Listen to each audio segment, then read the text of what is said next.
రేవంత్ రెడ్డి బీసీలను మరొకసారి మోసం చేయడానికి అన్ని రకాల కుయుక్తులు చేస్తున్నటువంటి మాట మనందరి ముందట ఊపడుతున్నటువంటిది ఇవాళ మనం చూస్తూ ఉన్నాం.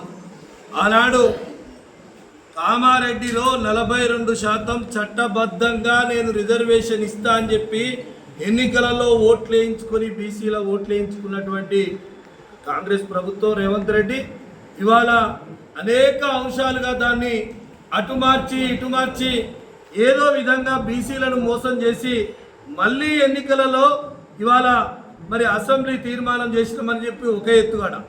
తర్వాత కొత్తగా ఇప్పుడు ఏం చేస్తున్నాడంటే 9th షెడ్యూల్ అనే మాట మర్చిపోయిండు, చట్టబద్ధం అనేటువంటి మర్చిపోయిండు. ఇవాళ కేవలం జీవో ఇచ్చి ఆ జీవో ద్వారా నేను ఎట్టి పరిస్థితుల్లో ఎలక్షన్లకు పోతా అని చెప్పి చెప్తా ఉన్నాడు. ఆయనే మళ్ళీ ఎన్నికల్లో ఎవరన్నా ఖచ్చితంగా దీని మీద కోర్టుకు పోవద్దని చెప్పి చెప్తున్నటువంటి మాట చూస్తే ఖచ్చితంగా ఇది బీసీలను మోసం చేస్తున్నటువంటి మాట అని చెప్పి మనకు అర్థమవుతా ఉంది. గతంలో కాంగ్రెస్ పార్టీ ఇవాళ కాదు, ఇందిరాగాంధీ దగ్గర నుంచే ఇప్పటి వరకు కాంగ్రెస్ పార్టీ మోసం చేసింది బీసీలను, ఇంకే పార్టీ మోసం చేయలేదని చెప్పి ఈ సందర్భంగా మీ అందరికీ కూడా గుర్తు చేస్తా ఉన్నా.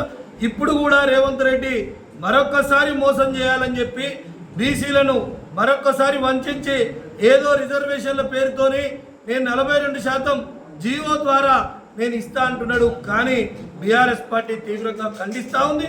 అనేక సందర్భాల్లో కేటీఆర్ గారు, హరీష్ రావు గారు, మేమందరం కూడా మరి పార్టీ వేదికల మీద కానీ ప్రజలకు కానీ చాలాసార్లు విన్నవించినాం. బీసీలకు మరొకసారి 42% స్థానిక సంస్థల్లో విద్యా ఉద్యోగ అవకాశాలలో కానీ ఎక్కడ ప్రస్తావన లేకుండా మోసం చేసే ప్రయత్నం చేస్తూ ఉన్నాడు. కులగణన అన్నాడు, జనగణన అన్నాడు, దాంట్లో కూడా అనేక 59 ప్రశ్నలు వేసి కులగణనను మోసం చేసినటువంటి నీచ చరిత్ర రేవంత్ రెడ్డిదని చెప్పి సందర్భంగా నేను గుర్తు చేస్తా ఉన్నా. ఎందుకంటే బీసీలను వంచి ఎట్లయినా లబ్ధి పొందాలని చెప్పి ఒక ప్రయత్నం జరుగుతూ ఉంది. దాన్ని బీఆర్ఎస్ పార్టీ పూర్తిగా ఖండిస్తూ ఉంది.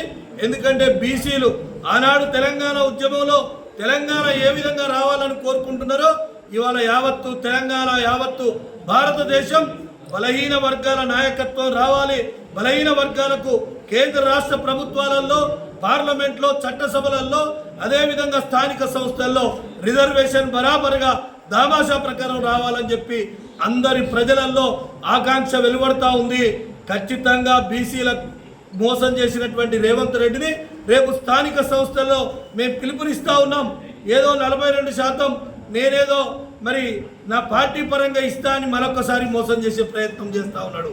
అదేవిధంగా ఇంకొక ప్రయత్నం మొన్న పేపర్లో మనం అందరం చూసినాం. ఎందుకంటే జీవో ఇచ్చి ఎంబటే నోటిఫికేషన్ ఇస్తే అది ఎట్టి పరిస్థితిలో